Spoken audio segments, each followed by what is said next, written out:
तो pinpoint friends once again आज मैं फिर से एक बार आप लोगों के सामने निफ्टी का एनालिसिस लेके आया हूं। आने वाला हफ्ता में निफ्टी में क्या हो सकता, क्या क्या पॉजिटिव और क्या क्या नेगेटिव पॉइंट्स देखने को मिल रहे हैं, इसी के चर्चा के ऊपर आऊंगा। पर इससे पहले आप लोगों को मेरा यही रिक्वेस्ट है, आप लोग वीडियो को लाइक कीजिए, शेयर कीजिए और चैनल को जरूर सब्सक्राइब कीजिए। फ्रेंड्स, वीडियो के शुरुआत में ही आप सभी लोगों को दुर्गा पूजा का बहुत बहुत शुभकामनाएं मेरे तरफ से, और नवरात्रों का भी साथ साथ नवरात्रों का भी बहुत बहुत शुभकामनाएं।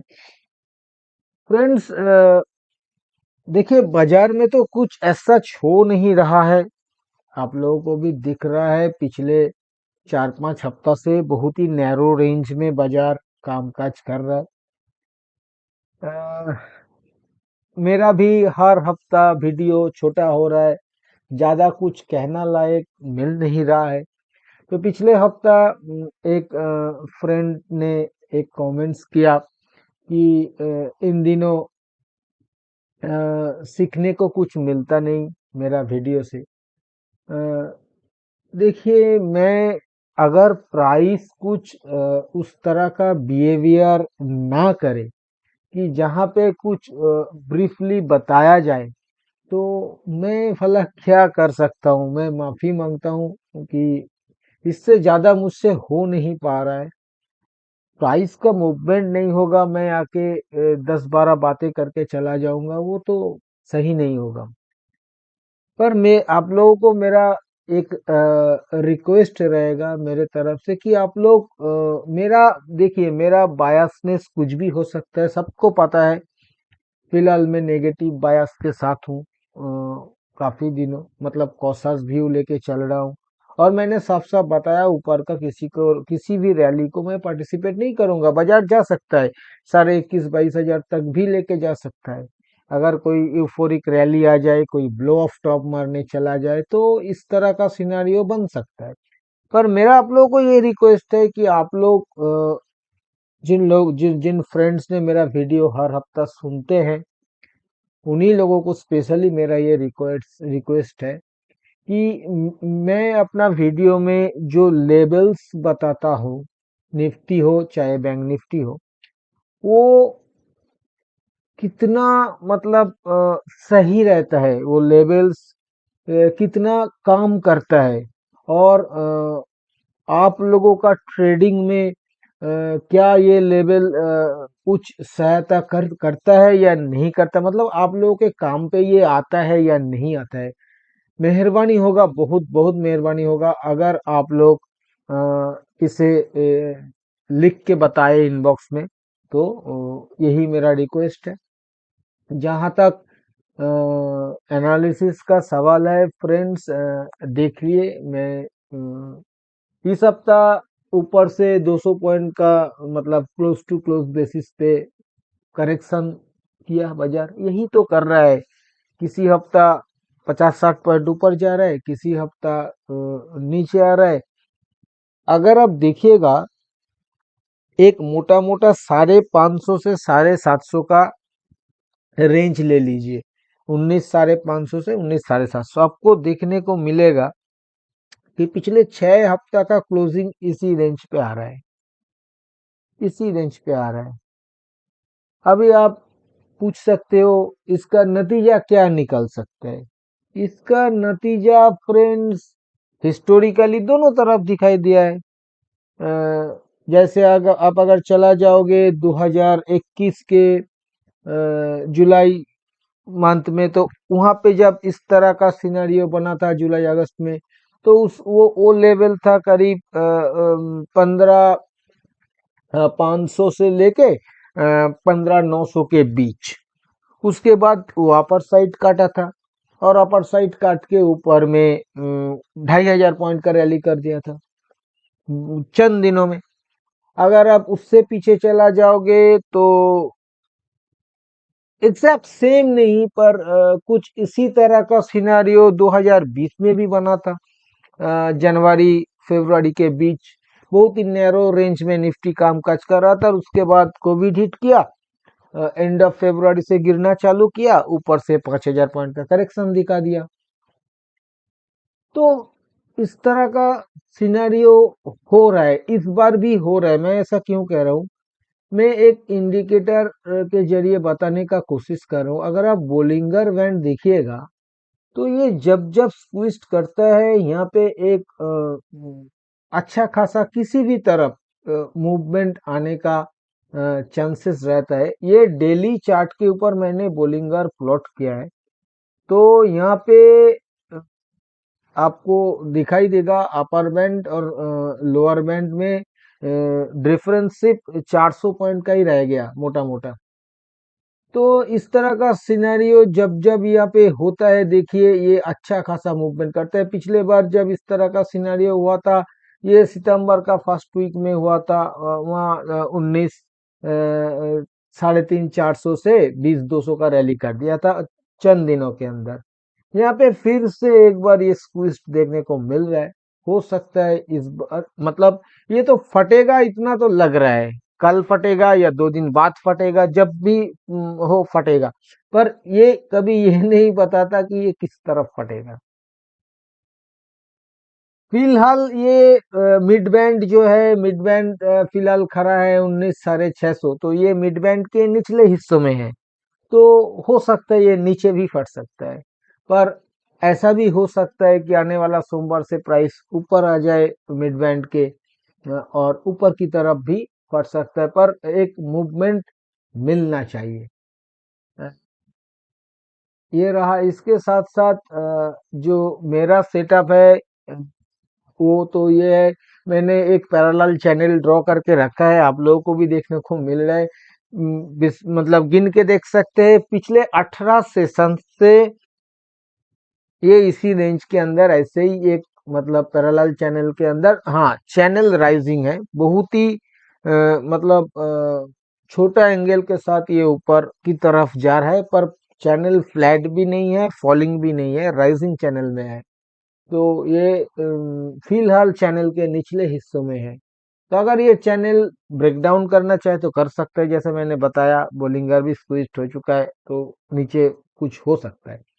पर अगर ये फिर से चैनल के ऊपरी हिस्सों में जाने का कोशिश करे, या चैनल को काटने का कोशिश करे ऊपर की तरफ, वो भी हो सकता है, क्योंकि अभी भी चैनल के अंदर है, कोई ब्रेकआउट ब्रेकडाउन नहीं हुआ है। तो इसलिए दोनों तरफ ये प्रोबेबिलिटी ओपन रहेगा। जहां तक मूविंग एवरेजेस सेटअप का जिक्र किया जाए, बहुत ही मतलब डाइसी सिचुएशन में है ये, मतलब मिक्स्ड सिचुएशन में है ये। 20 50 दोनों के नीचे है प्राइस, और 50 तो राइजिंग है पर 20 फॉलिंग है। 50 भी फ्लैट, राइजिंग नहीं कहा जा सकता, फ्लैट है, पर 20 फॉलिंग है, दोनों के नीचे है प्राइस, पर दोनों में अभी भी डेथ क्रॉसओवर नहीं हुआ है, हो सकता है आने वाले दिनों में हो सकता है। जहां तक 200 का सवाल है, 200 काफी नीचे है। दूसरा भी कहाँ पे है, पुराना टॉप 18 600, वहां पे 200 खड़ा है। तो इस तरह का कुछ सिनेरियो देखने को मिल रहा है। अ, इसके साथ साथ फ्रेंड्स मैं एक ही बात कहूंगा यहाँ पे, ये मैंने पिंक कलर से एक मार्क किया है, देख सकते हो, ये जो 4 अक्टूबर वाला जो कैंडल बना है, ये जो रिवर्सल कैंडल हैमर, और उसके बाद अगला दिन जो आइलैंड रिवर्सल प्राइस में देखने को मिला है, मैंने पिछले हफ्ता भी इसका जिक्र किया था, जब तक ये आइलैंड रिवर्सल फिल अप नहीं होता, फिलहाल के लिए किसी भी डाउनसाइड का उम्मीद, बड़ा डाउनसाइड का उम्मीद बाजार में मत रखिए। मैं ऐसा क्यों कह रहा हूँ, क्योंकि पिछले बार, मतलब पिछले हफ्ता भी बताया, और आप अब जाके देख सकते हो, जब जब आइलैंड रिवर्सल होता है, उसके बाद एक अच्छा खासा मोमेंटम उस तरफ देखने को मिलता है। इस बार अभी भी देखने को नहीं मिला, अभी भी कोई बड़ा मूवमेंट। आइलैंड रिवर्सल आया 19 450 पे, और प्राइस 850 के ऊपर जा नहीं पाया अभी तक। तो पहले तो इसे नल एंड वॉइड करने के लिए इसे फिल अप होने दीजिए, फिर जाके आप शॉर्ट का बात सोचिए। पर जब तक ये फिल अप नहीं हो रहा है, तब तक शॉर्ट का बात अभी सोचना थोड़ा दूर रखिए। साथ साथ ये रिवर्सल कैंडल हैमर, इसका लो बहुत इंपॉर्टेंट है, बहुत इंपॉर्टेंट है इसका लो। 19,333, तो मोटा मोटा 19,300 से 19,450 का जोन काटने दीजिए क्लोजिंग बेसिस पे। उसके बाद ही कुछ डिसीजन लेने का कोशिश करिए। और यहाँ पे देखिए मैंने ये ट्रेंड लाइन भी ड्रॉ करके रखा है, बहुत ही shorter time frame trend line, इसके भी ऊपर है प्राइस। तो देखिए बायसनेस कुछ भी हो, पर आपका चार्ट अभी जो दिखा रहा है आपको उसी हिसाब से ही ट्रेड लेना सही होगा, ऐसा मेरा मानना है। इसलिए मैं कह रहा हूं कि अभी थोड़ा सा, जब तक ये लेवल नहीं कट रहा है, बाय ऑन डिप्स का ही कोशिश कर सकते हैं स्टॉप स्ट्रिक्ट स्टॉप लॉस के साथ। और नहीं तो मेरे जैसा साइड लाइन पे रह सकते हैं। मैं तो कुछ नहीं कर रहा हूँ, आप भी ऐसा साइड लाइन पे रह सकते हैं। जहां तक इंडिकेटर का सवाल है, इंडिकेटर बिल्कुल भी अच्छा नहीं है, इसमें कोई डाउट नहीं है। एमएससीडी में डेथ क्रॉस ओवर, आरएसआई 50 के नीचे एज सच कुछ भी देखने को नहीं मिल रहा है। एक बार मैं वीकली चार्ट के ऊपर आ रहा हूँ।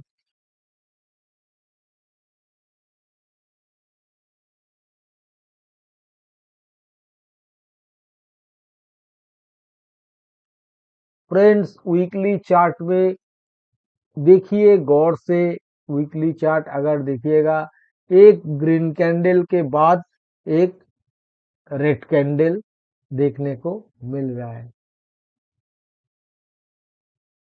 और दोनों का साइज लगभग सेम। पर वहां पे भी एक higher bottom, higher top higher bottom formation है इस हफ्ता।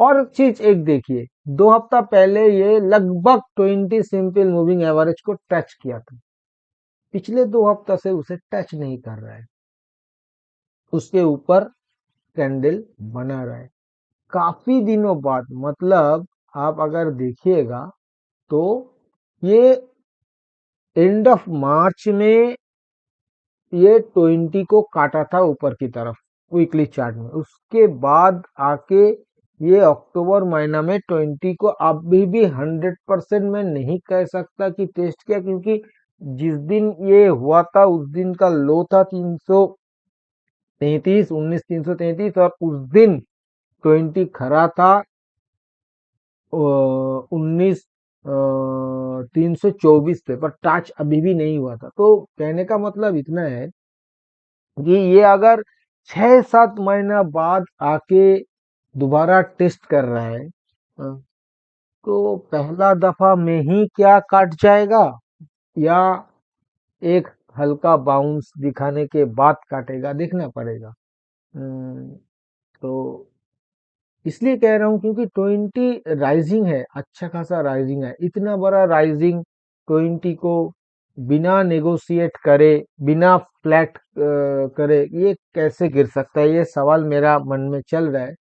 ऐसा हो सकता है कि ये अगर बहुत तेजी से 50 के पास चला आए, मतलब 18,500 आ जाए, उसके बाद एक बाउंस दिखाए 2-3 हफ्ता में 19,200 तक, तो जाके ये फिर से क्या होगा, फ्लैट से फॉलिंग हो जाएगा ये मूविंग एवरेज। पर जब तक ऐसा नहीं हो रहा है, जब तक ये राइजिंग है, तो ये मतलब इतना आसानी से नहीं काटेगा। ऐसा क्यों कह रहा हूं, क्योंकि देखिए ये कहाँ पे खड़ा है, ये जो इतना ऊपर से आ रहा था, इसी मोमेंटम में अगर इसको काट देता तो ये मतलब मुमकिन था, इजी था।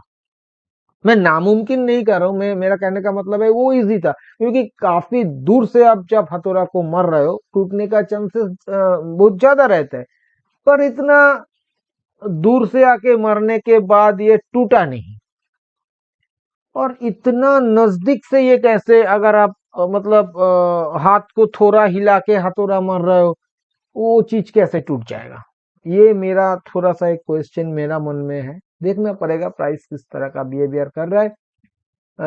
जहां तक इंडिकेटर का सवाल है फ्रेंड्स, इंडिकेटर यहाँ पे भी खराब है, एमएससीडी में डेथ क्रॉस ओवर बना हुआ है, और काफी दिनों बाद आरएसआई 60 के नीचे फिसल गया है, जो कि पॉजिटिव नहीं है।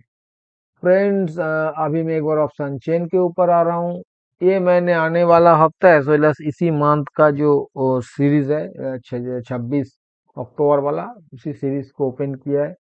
क्लोज आया है 19,550 के आसपास। देखा जाए तो 19,550 कॉल साइड में करीब 56,500 वाई एडिशन, पुट साइड में करीब 24,000 वाई एडिशन, 19,600 कॉल साइड में करीब 75,000, 19,700 कॉल साइड में करीब 51,000 वाई एडिशन, वहाँ पे 19,500 पुट साइड में करीब 22,000, 19,400 पुट साइड में करीब 40,000 वाई एडिशन। ऑप्शन चेन में फ्रेंड्स थोड़ा बहुत कॉल साइड में वाई ज्यादा जनरेट जरूर हुआ है, पर मेरे को वो कुछ खास नहीं लग रहा है, फ्लैट ही लग रहा है। फ्रेंड्स अभी मैं आऊंगा कंक्लूजन के ऊपर। कंक्लूजन के ऊपर आने से पहले मैं आने वाला हफ्ता के लिए सपोर्ट और रेजिस्टेंस का जिक्र करूंगा। आने वाला हफ्ता के लिए नीचे जो पहला सपोर्ट देखने को मिलेगा वो 19,450 जो कि बहुत ही नजदीक है। दूसरा सपोर्ट देखने को मिलेगा 19,300 और तीसरा सपोर्ट देखने को मिलेगा 19,150 टू 19,200 का जोन। ऊपर में पहला रेजिस्टेंस जो देखने को मिलेगा वो 19,725। उसके ऊपर दूसरा रेजिस्टेंस देखने को मिलेगा 19,880 और उसके ऊपर तीसरा रेजिस्टेंस देखने को मिलेगा साइकोलॉजिकल लेवल 20,000। जहां तक स्ट्रेटेजी का सवाल है, जब तक ये 19,300 नहीं टूट रहा है, पहला और दूसरा ये दोनों सपोर्ट लेवल के नजदीक 50 टू 60 पॉइंट्स के स्टॉप लॉस के साथ 100 टू 120 पॉइंट्स के टारगेट के लिए बाय ऑन डिप्स किया जा सकता है। पर याद रखिएगा, अगर दूसरा सपोर्ट लेवल टूट जाता है तो तीसरा सपोर्ट लेवल के नजदीक ये कोशिश ना किया जाए तो ही बेहतर है। जहां तक ऊपर में किसी भी लेवल रेजिस्टेंस लेवल काटने के बाद 35 टू 40 पॉइंट्स के स्टॉप लॉस के साथ 75 टू 80 पॉइंट्स के टारगेट के लिए ब्रेकआउट बाय लिया जा सकता है। जहां तक सेल ऑन राइस का सवाल है, सेल ऑन राइस किया जा सकता है किसी भी रेजिस्टेंस लेवल के नजदीक। अगर वहां पे रुक जाता है बाजार आधा घंटा 1 घंटा, तो वहां पे 35-40 पॉइंट स्टॉप लॉस के साथ 75 से 80 पॉइंट के टारगेट के लिए सेल ऑन राइस अटेम्प्ट किया जा सकता है किसी भी रेजिस्टेंस लेवल के नजदीक, याद रखिए। जहां तक ब्रेकडाउन सेल का सवाल है फ्रेंड्स, पहला सपोर्ट लेवल काटने के बाद ब्रेकडाउन सेल नहीं बनेगा। अगर दूसरा और तीसरा सपोर्ट लेवल कट जाता है और उसके नीचे सस्टेन करता है आधा घंटा 1 घंटा, तो वहां पे 40-50 पॉइंट के स्टॉप लॉस के साथ 100 से 120 पॉइंट के टारगेट के लिए या 80 से 100 पॉइंट के टारगेट के लिए ब्रेकडाउन सेल लिया जा सकता है। फ्रेंड्स, मैंने आप लोगों के साथ इस वीडियो में जो भी चर्चा किया, ये सभी मेरा खुद के एनालिसिस के ऊपर लिया हुआ मेरा पर्सनल व्यू है। ये एजुकेशनल पर्पस है, क्योंकि ये कोई बाई सेल रिकमेंडेशन नहीं है और मैं भी कोई सेबी रजिस्टर्ड एनालिस्ट नहीं हूँ। इसलिए इसके ऊपर किसी भी रियल ट्रेड लेने से पहले आप अपना खुद का फिनेंशियल एडवाइजर का सलाह लेके ही रियल ट्रेड लीजिएगा। और वीडियो अगर आप लोगों को पसंद आया तो वीडियो को लाइक और शेयर करना मत भूलिए। थैंक यू दोस्तों, हैप्पी ट्रेडिंग।